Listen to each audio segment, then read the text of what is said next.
Quando a gente fala de agentes mutagênicos, logo as pessoas colocam na mente que um agente mutagênico é uma radiação de uma bomba nuclear, por exemplo, que muda o DNA e a pessoa desenvolve câncer.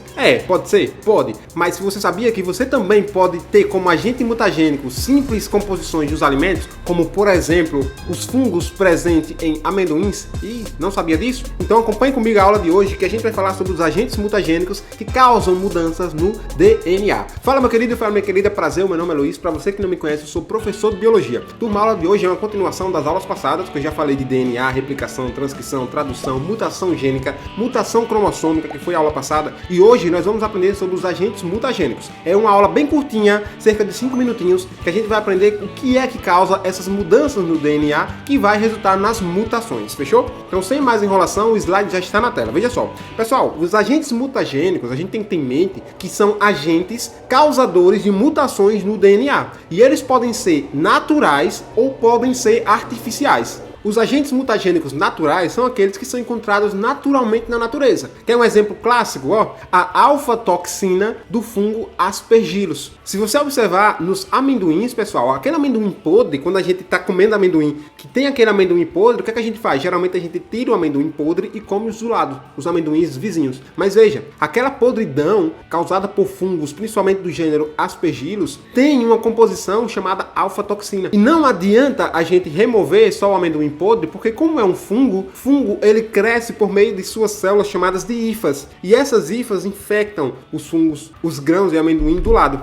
Ou seja, não adianta retirar o amendoim podre, porque os amendoins que aparentemente estão saudáveis também estão com as alfa-toxinas dos fungos. Além das alfa-toxinas, tem os benzopirenos, que são liberados na grelha, alimentos grelhados, e também são liberados pelo escapamento de carro. O que é que a alfa-toxina e o benzopireno faz no DNA? Eles interagem com a molécula de guanina, a base nitrogenada guanina. E, portanto, essa guanina ela não fica mais disponível para o pareamento. Então, se eu colocar aqui uma fita de DNA, adenina, timina, guanina, citosina, a gente sabe que essa fita de DNA vai parear com a circunvizinha. A adenina pareando com uma timina, a timina pareando com uma adenina. Só que a guanina, como recebeu essa mutação devido a esses agentes mutagênicos dos fungos ou de fumaça, por exemplo, ela não mais vai se ligar com a citosina. Isso quer dizer que há um bloqueamento nessa ligação da guanina. Ou seja, a fita vizinha não vai ficar pareada. E, portanto, essa fita vizinha fica com o que a gente chama de gap, uma falta. Qual a implicação disso? Esse gap, essa falta, perturba a dupla fita de DNA, gerando futuramente condições mais agravantes, mutações. Portanto,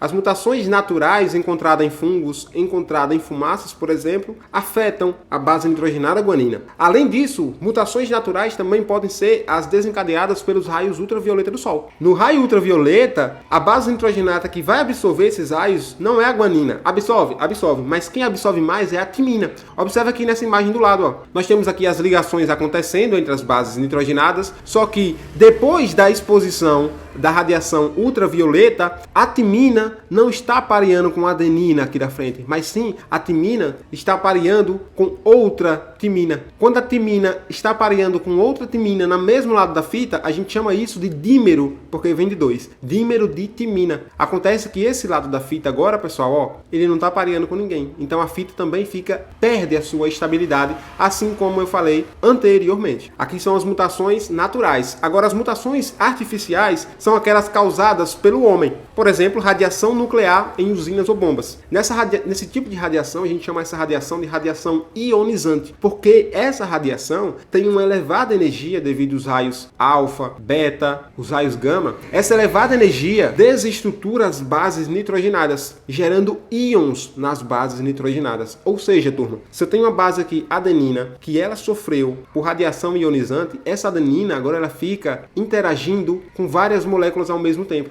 Então a adenina pode se ligar a uma citosina, por exemplo, que não era para se ligar. A adenina pode se ligar às histonas, que são proteínas presentes na dupla fita de DNA. Ou seja, essa adenina que sofreu radiação ionizante funciona como um íon se ligando em outras moléculas da fita de DNA, que não era para se ligar. Uma dúvida constante que os alunos têm é se o micro-ondas da nossa casa causa mutações, por exemplo. Eu já adianto que não, porque os micro-ondas são, como o nome já diz, ondas no espectro micro. Ou seja, os micro-ondas não induzem radiações iônicas ionizantes, eles não causam íons nas bases nitrogenadas. Na verdade, os micro-ondas, eles causam ressonância com a molécula de água que fica vibrando demais, ou seja, aumentando a sua temperatura. Então, não, micro-ondas não são agentes mutagênicos. Uma das consequências dessa radiação ionizante é que ela quebra o esqueleto de açúcar e fosfato nos nucleotídeos, ou seja, o esqueleto de açúcar e fosfato, pessoal, é isso aqui que eu estou dizendo para vocês, ó, tá? São essas ligações que formam a dupla fita. Alexa, desligar. Então, além das radiações ionizantes perturbarem as bases nitrogenadas, elas rompem o esqueleto açúcar e fosfato, como eu expliquei na aula de DNA, vou deixar o link aqui na descrição. É importante que você entenda que as mutações, elas podem ser induzidas ou podem ser espontâneas também. Quando é que uma mutação vai ser espontânea? Quando a própria DNA polimerase, ao criar uma nova fita de DNA, ela erra nesse processo de replicação. Quando as próprias bases nitrogenadas causam ligações químicas, reações químicas, por exemplo, uma timina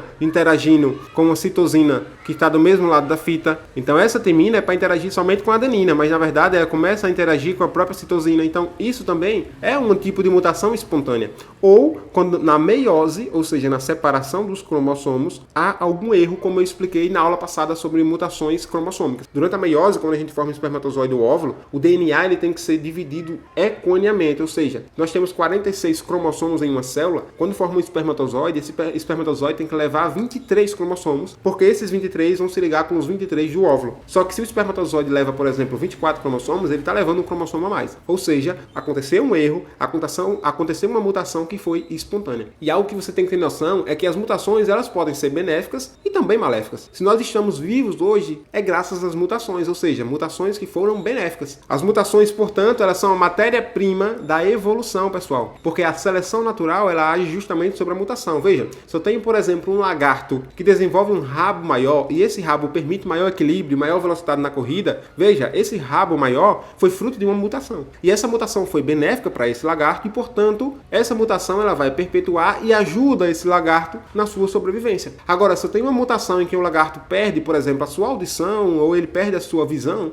essa mutação foi maléfica para o lagarto e, portanto, ele vai morrer. Isso quer dizer que a seleção natural dos organismos na natureza acontece sobre as mutações. Se essas mutações forem células somáticas, ou seja, todas as células do corpo, com exceção do espermatozoide ou óvulos, ela pode beneficiar o organismo imediatamente. Imagine que eu tenho uma mutação, por exemplo, nas minhas células do ouvido aqui, da audição, e essa mutação permita com que eu escute melhor. Veja, essa mutação não foi em célula sexual, não foi em célula de gameta, mas sim em célula somática. E, portanto, essa mutação está me beneficiando agora.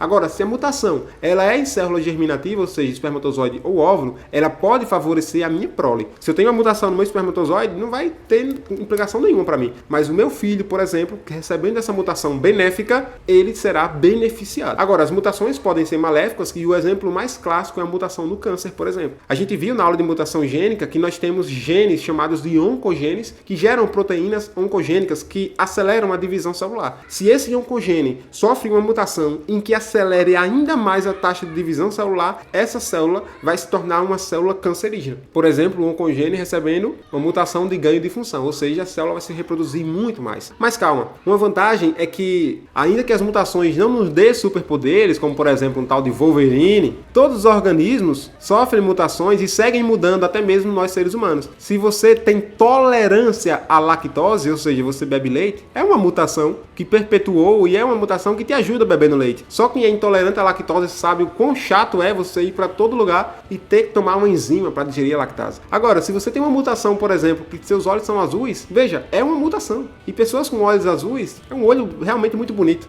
É uma mutação. Se você tem se você tem cabelos ruivos, é uma mutação que deixa o cabelo ruivo. Ou seja, é uma característica diferente também. E não, nós não vamos ter as mutações que vão nos deixar como os mutantes, como Wolverine, por exemplo, mas a gente tem que olhar as mutações por esse lado aqui de que elas estão no nosso cotidiano, que nos ajudam no nosso cotidiano, como por exemplo, digerindo a lactose, que já é algo muito bacana. Então se você chegou até aqui, pessoal, é uma aula curta, eu peço que você clique no gostei e que você envie essa aula para o grupo do WhatsApp. Veja, aqui eu finalizo essas aulas sobre a genética molecular. A nossa próxima aula nós vamos resolver questões só do Enem, tá? Sobre genética molecular. Então se você chegou aqui, eu considere assistir a próxima aula, que será de resolução de questões. O link das aulas passadas estão aqui na descrição. Então, no mais, tenha calma, tudo vai dar certo. Você já está melhor do que há 10 minutos quando você começou essa aula. Valeu? Um cheiro, se cuida e tchau, tchau. Te vejo na próxima aula de resolução de questão, hein? Tchau, tchau.